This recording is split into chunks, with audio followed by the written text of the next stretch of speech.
امام احمد بن حنبل رحمۃ اللہ علیہ فرماتے ہیں، ایک بار راہ چلتے ہوئے میں نے دیکھا ایک ڈاکو لوگوں کو لوٹ رہا ہے۔ کچھ دنوں بعد مجھے وہی شخص مسجد میں نماز پڑھتا نظر آیا۔ میں اس کے پاس گیا اور اسے سمجھایا کہ تمہاری یہ نماز کس کام کی؟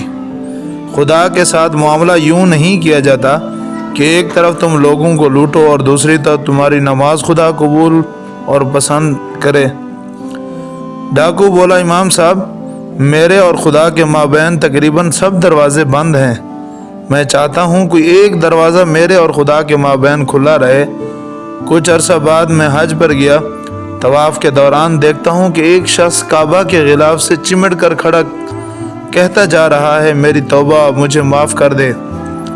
میں اس نافرمانی کی طرف کبھی پلٹنے والا نہیں۔ میں نے دیکھنا چاہا اس نے بے خودی کے عالم میں آہیں بھر بھر کر رونے والا کون خوش قسمت ہے۔ کیا دیکھتا ہوں، یہ وہی شخص ہے جسے میں نے بغداد میں ڈاکے ڈالتے دیکھا تھا۔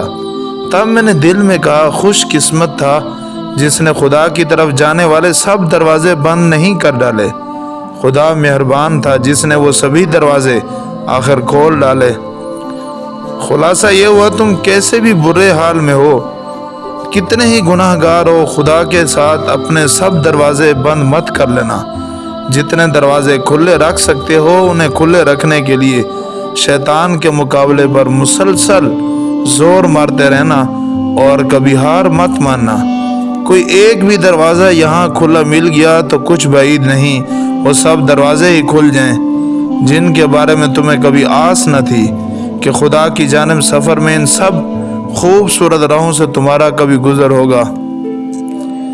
کہہ دو کہ اے میرے بندو، جنہوں نے اپنی جانوں پر زیادتی کر لی ہے، خدا کی رحمت سے نا امید نہ ہونا، خدا تو سب گناہوں کو بخش دیتا ہے۔